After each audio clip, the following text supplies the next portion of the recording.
Hi everybody, Gwen Lawrence. Thanks for joining me. Today I'm going to give you a countdown list of my top 10 yoga poses for every athlete. I'm going to teach you what to do in my order from 10 to the best and tell you how long to do it and exactly why it's good for your success as an athlete. So let's get started. Number 10 is called chicken wing. You're going to take your right arm behind your back and grab the forearm with your left hand. You're going to pull it across and create this chicken wing. So you're sitting up against that forearm nice and tall. Really relax the right shoulder. You're going to start to feel it right away. Sitting up nice and tall on your inhale, exhale, drop ear towards the chicken wing and just feel that whole trap, neck, deltoid open up. So there's a lot of tension that gathers around the neck and shoulders for athletes. There's a little poor posture, especially with some of the more forward working athletes and position players. So we really want to make sure it's open so you have the best range of motion and support in that shoulder joint. The other reason is to get that neck open so you have great rotation. The second part of this is you're going to bring the nose toward the chicken wing shoulder and drop the chin to its own collarbone. Oh, it just feels so good. Not to mention, great for people that work at their desk. Take some real deep breaths, relaxing your right shoulder. So a nice open neck for athletes gives you eyes behind your head, gives you a big frame of reference on the field of play. So you have these good side view mirrors to see someone if they're coming up on you. And then go ahead, bring it up, roll it out, and don't forget to do the other side, of course. You want to hold each side about 2 minutes. So that's neck.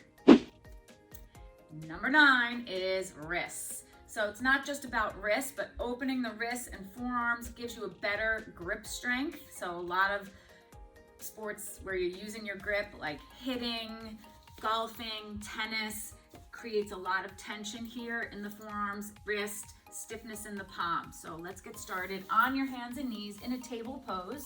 You want your wrist joint right underneath your shoulder, fingers spread, palms flat. I want equal space between each finger. Make sure you're plugging in the base of that pointer finger and thumb, and you're gonna do some nice circles. I would say 30 seconds, switch, 30 seconds, and then we're going to take the wrists out, 3 o'clock, 9 o'clock. Right underneath your shoulders, circles. Keep that pointer and thumb down, 30 seconds, and circles. No need to rush through, really feel each angle. If there's one angle that feels particularly tight, just hang out there a little bit. You're gonna go back and forth in the 3 o'clock position. And you're also going to go a little forward and back and get into that thumb joint, which tends to collect the most tightness. Come on up, shake them out. And one last thing, we're going to go 180 degrees or as far as you can. If you can't do that today, in time with practice, you'll get there. Middle finger to your kneecaps to start, equal space between the fingers, pushing the floor away. If you could walk out, go ahead. No need to bring the wrist past the shoulder. You see how I'm forming that 90-degree angle? And if you do want a little bit more, just gently pull back a little bit. Hold here for 1 minute.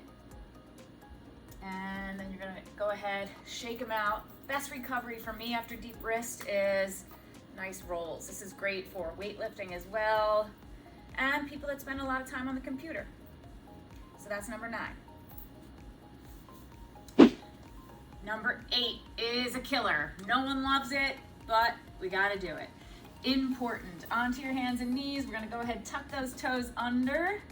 And what's really important here is that the heels stay straight up to the sky, that none of that or that happens. You're gonna go ahead and sit back. You may be starting out here. You may be able to climb onto the knees, all the way up until one day shoulders are right over your hips, right over the ankles, right over the toes, getting this big plantar fascia opening on the bottom of the foot, underneath the toes, a little Achilles tendon ankle as well. What's really, really good about this is it's going to give you more range of motion in the ankles and the toes for more power to push off. So when you're maybe in defense on the field in football or basketball, and you've got to change directions on the dime, you really want those feet open so you have a lot of power to push. You got to get that foot, ankle, toes more open. So the worst thing about this is it is a 2-minute hold. Got to stay there. If you go in for 10 seconds and give up, it's just not going to be quite as effective. You're going to notice with my top 10 that I am a big fan of long holds. So after 2 minutes, come on out, tap them out. I'm going to give you a little bonus, so let's call this 8B. And best if you have 2 yoga blocks or bolster. I'm going to put them like this. Knees up on the blocks, hands down. Toes are untucked this time. Go ahead and sit back on the heels. Knees are in line with each other, and then you start in time with practice to climb up until, again, you're right here. Now we're getting into the shin, which is super tough to get into unless you have a massage therapist or a tiger tail, and the top of the ankle, which is often overlooked when stretching. So here too, 2 minutes. That's number 8. All right, let's move on to number 7, and we're gonna get some anterior spine and back. Everybody down onto your stomach. And I think you separate your feet. What is comfortable for you? For me, it's about hips width apart. Someday if I have a stiff low back, it's actually shoulders width apart, okay? You can come up onto your elbows like you used to do when you were a little kid. Measure your elbows out by wrapping your fingers around. This ensures the elbows right underneath your shoulder for the best form. And then we're gonna go ahead and fan the forearms out, trying to get them parallel to each other. Palms flat, fingers spread, Sphinx pose. So don't sink into the ground here and mush out. Energize your legs, squeeze the glutes a little, lift out of the low back, and it's as though you're pulling back on the forearms so that your heart moves forward, shoulders back. And chin is in a neutral position.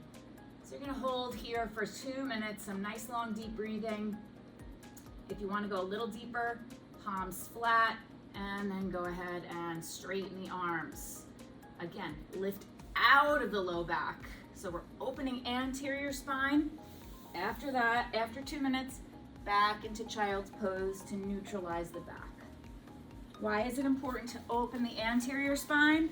Because most people live their life hunched over, slouched, poor posture, inhibiting the breathing and inhibiting your rotation. So if we have a nice, healthy spine, front, back, side, you're gonna get better rotation and movement. And it's just a healthier back overall. So that's number 7, Sphinx pose. And our top 6 pose for athletes is puppy pose. So I suggest you use blocks, but you don't have to. It just takes it up a little next level. I'll show you both ways. You're gonna bring the elbows onto the blocks, palms in a prayer. You're gonna start to sit back towards a child's pose, but you're not going all the way back in this one. You can tuck the toes if you want, neither here nor there. What we're gonna do is drop the head between the arms, bring the thumbs to the base of the neck, and try to settle the head, forehead, and chest down toward the ground.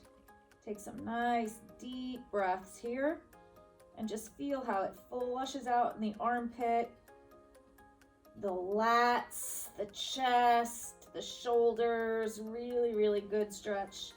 Stay here for 2 minutes. And then carefully bring the hands forward, bear weight onto the elbows, and come up. If you don't have blocks, you can do it on the ground, same way, just not quite as deep. So why do we need those shoulders open so deeply? Is the shoulders a very vulnerable ball and socket joint. It's very shallow. It's not as strong and solid as your hip. So the tendency for dislocations and injuries is more prevalent than in the hips. And since people tend to be more anterior, we need to be able to find ways to open the shoulders in all directions. So that's top 6. Stay tuned now for my top 5. All right, let's go. My top 5 pose for every athlete is every athlete's dream.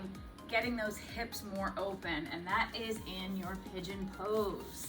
On your hands and knees, bring the left knee to the left wrist, left foot as close as you can to the right wrist, and slide the right leg back. So you start a breath or two in this upright king pigeon just to see how your knee feels.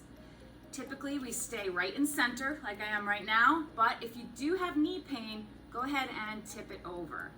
Still moving forward in center. Then start to lower down. Don't just plop down. That'll cause your body to grip and hold back. Bring it down. And then if you can, all the way down to the ground. Forehead to your hands. And take some deep breaths into this real deep glute stretch.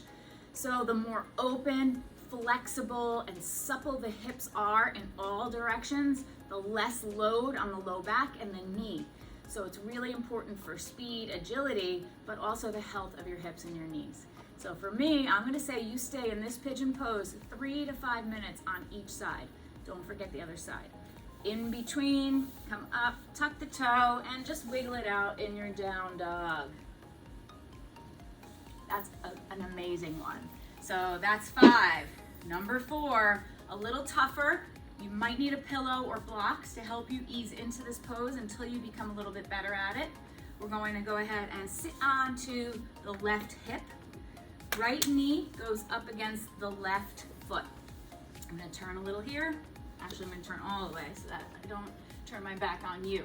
Now I want a nice tall back here. If you go into this pose like this, you're gonna get stuck. So inhale, get tall, and then twist to the left. Twist to the left, twist to the left. Take a deep breath in and lower it down. Chest, belly to the floor. And in this case, on this side, right ear to the floor. Left elbow bent, palm flat. Slide the right arm out. So inhale, you're feeling like you're filling the belly and chest. Exhale, you push into this left hand and wring out your spine. Really twist and get that ear to suction cup the floor. So you're trying to relax the belly here, staying down, focusing on your inhale, exhales for 3 minutes on each side. This is going to realign the spine, wring out and detox your organs, also give you more opportunity to work the rotation in the neck. It's really, really a good one. If you're reaching and really working, you're gonna get a little lat too. So coming out of it, you might wanna shake it out. And don't forget the other side. So you're gonna want some blocks, you're gonna want a timer, just to make sure you're equal on both sides. And just notice while you're doing these, especially the ones that are two-sided, which side feels better. Make a mental note. Which feels a little tighter. Maybe stay a little longer on that tight side. So that was our number 4. Getting down to it, our top 3. Number 3, best pose for athletes is frog. Groin in our thigh, hips, another opportunity to keep those knees nice and safe. Onto your hands and knees. And I like to take a block. Notice my hips right over my knees. So I'm not here and I'm not here. I want to open the feet apart so my knees point out east-west, 90-degree angle, 90-degree angle, 90-degree angle. Now spread the knees out, and the more you can weigh down chest and belly, the more you're going to be able to release and relax the groin. If you're really brave and have a sandbag, go ahead and put the sandbag on your low back. Rest your head. Focus on letting go. Long, deep breaths. So this is a very resistant set of muscles. We're going to stay here 5 minutes. Yes, I said it, 5 minutes. This is also time to utilize your breath, to hone your focus and work on that mental toughness. And you're going to notice after that second minute, you might even want to stay longer. Just keep letting those legs slide out more and more. And coming out of it, not very graceful, palms flat, do the best you can, come on out, and you might want to take a down dog or a child's pose, whatever feels right for you. Always giving your body a little rebound time. All right, my top 2 yoga poses for every athlete. Number 2, supported fish. Not only every athlete, I think every human being on the planet should be doing this pose every day for the health of the back, for the health of your discs and your vertebra, for great posture, better breathing and organ function. Supported fish. You do need props for this one, so invest in a set of blocks. I'm going to take that first block like this, so not flat, the upright position, and don't put it all the way up against your back, because once you go back it'll jam into your kidneys. So it's about 4 or 5 inches away, you'll know. And then go ahead, lie back on it right in your spine. Every time I do this, inevitably I get really good back cracks. Okay, notice, there we go. Hips are on the ground, legs are relaxed. Second block goes under your head, and you just get to lay here, melting in, feeling the traction in your vertebra, opening up chest, shoulder, and your spine. Ultimately, you're gonna be in this pose with the hips down, legs relaxed, and your head will touch the floor in time. In essence, you're doing a rainbow right over that block. To come out of it, some people like to just come up, but for the most part, you're gonna go ahead and super carefully tip over onto your side into fetal position. If you're new to that pose, the first few times you come out of it, it's gonna be a little dicey. Go slow, I promise you, you're safe. So that's an amazing one. We're gonna do that anywhere from 2 to 5 minutes. Try to do that one every day if you have to pick one. That's number 2. And here we have it. My top pose for every athlete is heavy legs. Gonna go on the back. You can also use the wall if you like. Your butt will go all the way up against the wall and legs straight up. Lying down, go ahead, lift your hips up, block underneath. So when your hips are higher than your head, it's a little less effort in the core because it's not about the core. And we're gonna go ahead and press those legs up to the sky. You want your feet nice and square to the lower leg, and you're just really hanging out here. 2 to 5 minutes. You can do some ankle rolls while you're here. You can point flex. The main reason for doing this pose is to have fresh legs. Every athlete knows at one time or another you had these heavy dead legs and you just couldn't take it anymore. You couldn't compete anymore. You were slow and sluggish. This is going to encourage lymph drainage in the legs and give you those fresh legs. So what I didn't do is a hamstring stretch in this top 10. It was really hard for me to choose 10. I chose ones that you may not have seen or thought of before for a particular reason to cover the entire body. But if you want to add while you're in heavy legs, you can do 2 minutes heavy legs, 2 minutes in straddle, and then you can take a strap and add your hamstrings for 2 minutes. So that's another little bonus for you. My number 1 pose for every athlete is heavy legs. Come out nice and easy, rock the knees left to right, and come up to seated. So obviously this is just a quick tutorial of my top 10 countdown for yoga poses for every athlete, just to make you better, longevity on the field and in your sport, and to reduce those injuries. Try to do as many as you can during the week. It's all cumulative. Don't feel like you have to do every one every day. You'll know what your body needs to work on that day, and then you pick and choose. So I hope you love my top 10 yoga poses for every athlete. Thanks for joining me. Don't forget to subscribe so you never miss a download. And if you need more information on these poses and how to do them and why they're so good for you as an athlete, don't forget my book, Teaching Power Yoga for Sports. I'll see you next time.